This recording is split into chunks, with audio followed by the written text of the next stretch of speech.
Hello friends, welcome to Trend Invest. दोस्तों, आज हम लोग मार्केट की एनालिसिस करेंगे, देखेंगे कि 5 सितंबर को मार्केट में क्या हो सकता है, मार्केट में किस प्रकार के मूव बनेंगे और हमें कैसे ट्रेड लेना चाहिए। ये सारी एनालिसिस हम करेंगे। अगर मैं बात करूं कि जो इसके पहले की एनालिसिस दी गई थी कि फ्राइडे के लिए आपको मैंने क्लियरली बोला था कि मार्केट में थोड़ा बेयरिशनेस दिख सकता है, और हुआ भी है कि मार्केट गैप अप हुआ, लेकिन उसके बाद मार्केट में एक अच्छी खासी गिरावट देखने को मिली और उसके बाद फिर मार्केट पूरे दिन एक 50-60 पॉइंट की रेंज में घूमता रहा और अल्टीमेटली मार्केट में कुछ हुआ नहीं। केवल प्रीमियम मीटिंग हो रही थी, कोई ट्रेड करने की जगह नहीं थी, कुछ भी नहीं हो रहा था मार्केट में, केवल और केवल प्रीमियम मीटिंग हो रही थी। बट जो अपना व्यू था कि मार्केट नेगेटिव हो सकती है वो हुआ। अभी देखते हैं कि मंडे के लिए क्या हो सकता है। देखिए, अगर ग्लोबल मार्केट को देखा जाए तो डाउ फ्यूचर बहुत ही नेगेटिव बंद हुआ, लगभग 300 पॉइंट के आसपास माइनस बंद हुआ। लेकिन वहाँ पे क्या हुआ कि जब हम लोग ट्रेड कर रहे थे तब भी डाउ फ्यूचर 90 पॉइंट नेगेटिव था, तो एज सच वो एक इम्पैक्ट आया। उसके पहले हम लोग देखें तो सिंगापुर निफ्टी बहुत ही प्लस में ट्रेड कर रहा था, लगभग 100 पॉइंट, लेकिन उसके बाद वो भी माइनस हो गया, तो 20 पॉइंट माइनस में वो भी क्लोजिंग हुई। तो मंडे को हो क्या सकता है कि देखिए, अभी जैसा मैंने पहले बोला था कि मार्केट में थोड़ा बियरिशनेस अभी भी बना हुआ है, मार्केट बियरिश की तरफ ज़्यादा इंक्लाइंड है। तो इस बात को आप लेके बहुत ही सचेत रहिए कि मार्केट जो है वो बियरिश ही है। कोई भी मार्केट ऊपर अगर जाती भी है, लेट से 17,700 17,800 भी चली गई, बैंक निफ्टी 40,000 भी चली गई, तो वहाँ से भी सेल ही होगा। तो बेसिकली जो मार्केट है वो आने वाले दिनों के लिए सेल ऑन राइज की मार्केट है। तो जो भी आपको अपसाइड का मूव मिलेगा वहाँ पे आपको बेचना है, और मार्केट फिर नीचे हम आएगी तो हम लोग टारगेट को देखेंगे। अभी देखिए कि अगर ये 17,470 का जो लेवल है यहाँ तक मार्केट वो आती है तो यहाँ से फिर से एक बाइंग दिखेगी अपनी को बैंक निफ्टी के पास। तो 17,470 के पास हम बाई का ट्राई कर सकते हैं, और वापस से जो टारगेट निकल के आएगा वो फिर से वही 17,600 और 17,650 का टारगेट निकल के आएगा। एक बार मार्केट 17,650 के ऊपर निकलेगी, फिर हम देखेंगे कि मार्केट में क्या हो सकता है, और तब हम लोग अगला जो टारगेट करेंगे वो 17,750 और 17,800 का लेवल टारगेट करेंगे। बट अभी निफ्टी पे 17,800 के ऊपर मार्केट नहीं दिख रही है, बहुत ज़्यादा मूव नहीं दिख रहा है। आने वाले सेशन में जब मार्केट 17,800 के ऊपर निकलेगी, क्लोजिंग वगैरह देगी, फिर देखेंगे। बट अभी तो 17,800 के ऊपर नहीं लग रहा है, तो इस बात को बहुत ही दिमाग पे रखिए। लेकिन 17,650 के ऊपर निकलेगा तो हम एक बाई साइड की पोजीशन बनाएंगे, अपने को 100-150 पॉइंट का मूव आराम से मिलेगा। और दूसरी चीज़ क्या हो सकती है, अगर डाउन साइड के सिनारियो पे अगर 17,470 को ब्रेक करके क्लोजिंग मिल जाती है अपने को, तो फिर मान के चलिए 17,350 और 17,200 का लेवल बहुत ही आसानी से दिखेगा। 17,470 के नीचे की कोई भी क्लोजिंग मार्केट को 17,200 तक ले आएगी। तो 17,470 को बहुत ही क्लियरली वॉच करना है अपने को। 17,470 ब्रेक होता है, एक अच्छी खासी क्लोजिंग मिलती है, तो हम वहाँ पे सेल करेंगे नीचे के 200-250 पॉइंट के टारगेट के लिए। अगर निफ्टी का ऑप्शन चेन की बात करते हैं कि निफ्टी का ऑप्शन चेन क्या कहता है, तो देखिए मार्केट 17,500 के ऊपर बंद हुई, लगभग 17,540 के आसपास। तो ये देखिए 17,550 पे लगभग 34,000 कॉल राइटर है, 46,000 कॉल राइटर है 17,500 पे।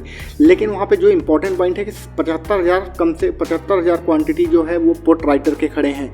यहाँ पे जो देखो तो पुट राइटर बहुत ही हावी हैं, 17,500 को इतनी आसानी से ब्रेक नहीं होने देंगे। तो मंडे के लिए अब फिलहाल क्या लग रहा है मुझे कि मंडे के लिए शायद हो सकता है कि हम ओपनिंग कैसी भी हो, मुझे नहीं पता कि ओपनिंग क्या होगी, बट इस बात के बहुत ही फेयर चांसेज है कि शायद मंडे को मार्केट खुलेगी तो वहाँ से एक अपने को ऊपर की साइड रैली दिखेगी। क्योंकि बहुत सारे लोग अभी बेरिश सोच रहे हैं, तो मार्केट शायद मंडे को बहुत ही सॉलिड रैली दे सकती है, एटलीस्ट 150 पॉइंट तो जा ही सकती है। तो मे बी 17,700 तक का लेवल हमें मंडे को देखने को मिल सकता है। क्योंकि मैं ऐसा क्यों कह रहा हूँ, उसका रीजन है कि 17,500 पे आप देखो 75,000 कॉन्ट्रैक्ट पुट राइटर्स है, उसके बाद 17,550 पे 22,000 है, 17,600 पे 46,000 कॉन्ट्रैक्ट यहाँ पे खड़े हैं, जबकि 17,600 पे आप देखो तो 86,000 कॉल राइटर हैं। तो कॉल राइटर भी फाइट कर रहे हैं, बट यहाँ से स्ट्रॉन्ग क्या दिख रहा है कि जो पुट राइटर हैं वो in the money put right कर रहे हैं। यहाँ पे आप देखो कि 17,700 पे 88,000 कॉन्ट्रैक्ट खड़े हैं कॉल राइटर्स के, और 20,000 पुट राइटर भी खड़े हैं। तो in the money put writing हो रही है, तो इसका एक इम्पैक्ट आने वाले दिनों में दिखने को मिलेगा। तो निफ्टी शायद मंडे को एक अच्छी खासी अपसाइड दे सकती है। अब यहाँ पे बात करते हैं कि बैंक निफ्टी का चार्ट ओपन करते हैं। ये रहा बैंक निफ्टी का चार्ट।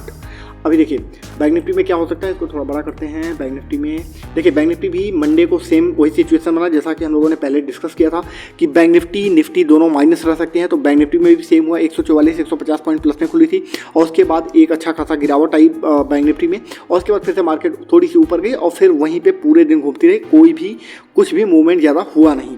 इसीलिए बहुत ज़्यादा हम लोगों ने शॉर्ट भी किया था जब ये 39,500 के ऊपर थी, उस समय हम लोगों ने शॉर्ट किया था, और नीचे हम लोगों ने करीब 200-250 पॉइंट कवर भी किए थे, मैंने टेलीग्राम में ये चीज़ अपडेट की थी। अब मंडे के लिए क्या हो सकता है, देखिए मंडे के लिए अगर मार्केट किसी भी कारण से एक फ्लैट टू निगेटिव ओपनिंग दे देती है, लेट्स से ये जो अपना लेवल है अभी तो 39,200 का एक लेवल है, वहाँ तक ऐसा लगता था कि मार्केट आएगी, बट बैंक निफ्टी बहुत ही ज़्यादा स्ट्रेंथ दिखा रही है। बैंक निफ्टी के स्टॉक जो है वो काफ़ी बुलिश है, तो निफ्टी के कंपैरिजन में बैंक निफ्टी थोड़ी ज़्यादा बुलिश है, जैसा मैंने पिछले वीडियो में भी बताया था। तो यहाँ पे देखिए हम कर क्या सकते हैं कि अगर बैंक निफ्टी अपने को लगभग 17,350 के आसपास मिलती है तो वहाँ से हम एक बाई साइड की पोजीशन बनाएंगे और इसको हम ऊपर जो टारगेट करेंगे, पहला टारगेट हमारा 39,650 680 का टारगेट हमारा पहला टारगेट होगा। और जैसे ही मार्केट 650 के ऊपर सस्टेन करना शुरू करेगी तो हमारा नेक्स्ट टारगेट जो निकल के आएगा 39,850 और 39,950 का टारगेट हमारा ऊपर की साइड पे निकल के आएगा। तो बैंक निफ्टी की क्लोजिंग के हिसाब से अगर देखो तो 39,420 430 के आसपास क्लोजिंग आई है, तो अपसाइड पे 400 पॉइंट का मूव हमको देखने को मिल सकता है अगर मार्केट अपसाइड की रैली देती है। नीचे के साइड पर अगर हम बात करते हैं तो मार्केट में अगर एक क्रैक लगता है तो फिर से 39,000 का जो अपना सपोर्ट है वो बहुत ही एक सॉलिड सपोर्ट के रूप में काम करेगा। 39,000 के आसपास से फिर से बाइंग आ जाएगा और मार्केट फिर से 39,500 के आसपास जाएगा। तो बेसिकली अभी क्या चल रहा है कि 39,000 से लेकर 39,600 की एक रेंज बनी हुई है। तो जैसे ही 39,000 के नीचे जाता है तो आपको 700-800 पॉइंट का एक करेक्शन देखने को मिलेगा 38,200 तक का। अगर 39,650 के ऊपर निकल जाती है तो फिर आपको शायद 39,950 सीधे 39,650 के ऊपर 300 पॉइंट का आपको एक रैली दिख जाएगी। तो ये लेवल्स दो बहुत ही इंपॉर्टेंट है, इसको ध्यान में रखिए कि 39,000 के नीचे अगर ब्रेक होता है और 15-20 मिनट की क्लोजिंग मिलती है तो फिर हम सीधे शॉर्ट करेंगे 38,200 38,500 के टारगेट के लिए। 39,650 के ऊपर निकलती है, 5 मिनट या 10 मिनट की क्लोजिंग मिलती है तो हम सीधे टारगेट करेंगे 39,950। ऑप्शन चेन देखते हैं कि बैंक निफ्टी का ऑप्शन चेन क्या कहता है। बैंक निफ्टी का ऑप्शन चेन ओपन कर लेते हैं। देखिए 39,400 पे क्लोजिंग आई है, तो हम देखिए 26,000 कॉन्ट्रैक्ट खड़े हैं कॉल राइटर्स के, उसके साथ 31,000 कॉन्ट्रैक्ट हैं पुट राइटर्स के। तो दोनों की फाइट है यहाँ पे 39,400 पे होल्ड किया जाए। कॉल राइटर चाहते हैं नीचे जाए, पुट राइटर चाहते हैं ऊपर जाए। अगर जो मेजर एक 39,500 को देखते हैं तो 39,500 पे 74,000 कॉन्ट्रैक्ट हैं कॉल राइटर्स के और 36,000 हैं पुट राइटर्स के। उसके बाद जो ऊपर का लेवल्स आते हैं, जो सबसे हाईएस्ट ओपन इंटरेस्ट है वो सीधे 40,000 पे 66,000 का। तो ये जो लेवल है 39,500 के ऊपर निकल के वो 39,600 के ऊपर जाती है तो फिर सीधे आपको दिखेगी 39,950 जो अपना टारगेट है। तो ये सारे जो लेवल्स हैं इसको ध्यान में रखिए, इसी हिसाब से ट्रेड करेंगे। मंडे को अभी ओपनिंग कैसी होगी अभी कुछ क्लियर आइडिया है नहीं, मार्केट बहुत ही रेंज में फंसी हुई है, 100-200 पॉइंट की मूव हो रहा है, ट्रेड करने में मजा आ नहीं रहा है। तो मंडे को हम देखेंगे मार्केट कैसी ओपनिंग होती है और जो भी होगा वो मैं टेलीग्राम में अपडेट कर दूंगा। तो टेलीग्राम आप जरूर ज्वाइन करिए, लिंक डिस्क्रिप्शन में है। इसके लिए आप टेलीग्राम पे जाकर ट्रेंडी इन्वेस्ट सर्च करिए और वहाँ से भी ज्वाइन कर सकते हैं। यहाँ पे एक डिस्क्लेमर देना चाहूँगा कि ये जो वीडियोज़ हैं, ये जो एनालिसिस है आपको एजुकेशनल पर्पज से दिया जा रहा है। आप जो भी ट्रेड करिए अपने फाइनेंशियल एडवाइजर से बात करके और अपनी एनालिसिस करके ही ट्रेड करिए। और दूसरी चीज़ कि अगर आपको चैनल पे कंटेंट अच्छे लग रहे हो, अगर आपको इससे कुछ बेनिफिट हो रहा है तो प्लीज़ चैनल को सब्सक्राइब करिए, लोगों के साथ शेयर भी करिए और इससे चैनल को हेल्प ग्रो करने में थोड़ी हेल्प मिलेगी। तो आज की एनालिसिस में इतना ही। Thank you.